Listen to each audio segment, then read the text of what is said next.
बेटा आज हम करेंगे अगला क्वेश्चन। वस्तु विनिमय प्रणाली में आने वाली समस्याओं की व्याख्या कीजिए। इन कठिनाइयों का समाधान कैसे किया जा सकता है। या फिर आज एक वस्तु विनिमय प्रणाली के दोष तथा सीमाओं की व्याख्या कीजिए। तो क्या है, वस्तुओं का वस्तुओं के रूप में ही लेन देन करना वस्तु विनिमय प्रणाली कहलाता है। जिस अर्थव्यवस्था में वस्तु विनिमय प्रणाली पाई जाती है उसे वस्तु विनिमय अर्थव्यवस्था कहा जाता है। वस्तु विनिमय में आने वाली कठिनाइयाँ निम्न है। क्या? पहली, वस्तु विनिमय प्रणाली में दोहरे सहयोग की आवश्यकता पड़ती है जो बहुत कठिन है। इस कठिनाई का समाधान मुद्रा के माध्यम से किया जाता है जिसमें दोहरे साधनों की आवश्यकता नहीं होती है। दूसरा है, वस्तु विनिमय प्रणाली में विनिमय की समान इकाई का अभाव पाया जाता है। इसके अभाव में किसी वस्तु का मूल्य व्यक्त करना कठिन होता है। इस कठिनाई को भी मुद्रा द्वारा दूर किया जा सकता है क्योंकि मुद्रा के रूप में वस्तु का मूल्य व्यक्त करना आसान होता है। तीसरा, आवश्यकताओं का दोहरा संयोग एक दुर्लभ घटना होने के कारण वस्तु विनिमय प्रणाली में व्यापार करने की लागतें बहुत ऊंची रहती हैं। इस समस्या का समाधान भी आसानी से मुद्रा द्वारा किया जा सकता है।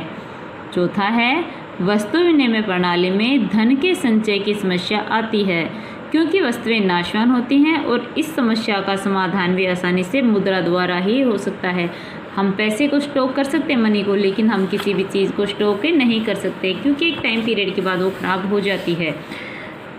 आगे है कि वस्तु विनिमय प्रणाली में भविष्य में होने वाले भुगतानों का अनुमान लगाना बहुत ही कठिन होता है, परंतु इसे मुद्रा के द्वारा भविष्य में किए जाने वाले भुगतान का अनुमान लगा सकते हैं। आगे है, वस्तु विनिमय प्रणाली में मूल्य हस्तांतरण की कठिनाई आती है क्योंकि वस्तुओं को एक के स्थान के दूसरे स्थान पर भेजना बहुत कठिन होता है, परंतु मुद्रा के द्वारा व्यक्ति एक स्थान पर अपने वस्तु या संपत्ति बेचकर आसानी से उस मुद्रा से दूसरे स्थान पर वस्तु और परिसंपत्ति खरीद सकता है। संक्षेप में हम कह सकते हैं कि वस्तु विनिमय प्रणाली में आने वाली सभी कठिनाइयों का समाधान आसानी से मुद्रा द्वारा ही हो जाता है। अब ये कह रहा है कि भारत में मुद्रा की पूर्ति पर टिप्पणी करें। तो ये कह रहा है कि भारत में मुद्रा पूर्ति का माप बताइए।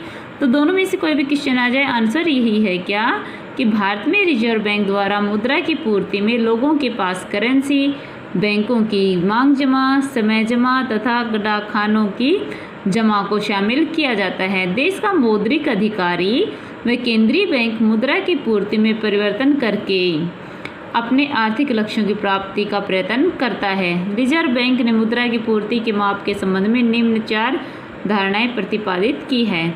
पहली है M1, जनता के पास करेंसी प्लस बैंकों की मांग जमा प्लस रिजर्व बैंक के पास अन्य जमा।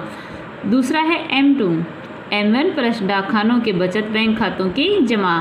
फिर है M3, M1 प्लस बैंकों की सावधि जमा। और M4 क्या है, M1 प्लस डाकखानों की कुल जमा जिसमें NSC को छोड़कर।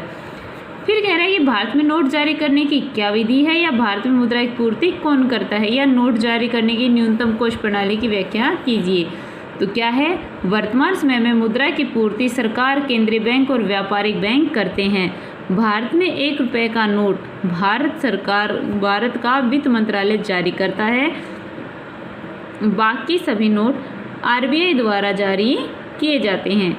RBI न्यूनतम कोष प्रणाली के आधार पर करेंसी जारी करती है। रिजर्व बैंक 200 करोड़ रुपए की आरक्षित निधि जिसमें 115 करोड़ रुपए का सोना व 85 करोड़ की विदेशी प्रतिभूतियां अपने पास रखकर आवश्यकता अनुसार करेंसी जारी करता है।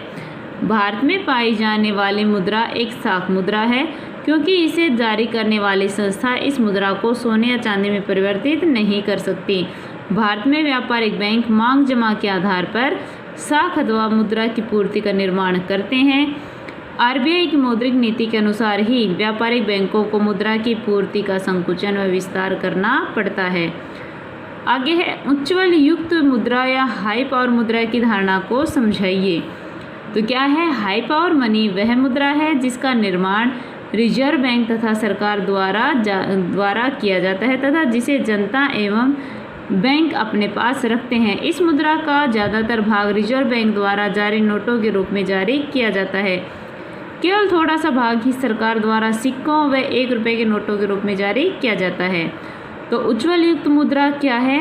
बराबर है लोगों के पास करेंसी प्लस बैंकों के पास नगद कोष प्लस आरबीआई के पास अन्य जमाएं प्लस आरबीआई के पास बैंकरों की जमा। ये सारे क्या कहलाते हैं? हाई पावर मुद्रा। ठीक है, तो इन्हें लर्न और राइट कर लेना। Thank you.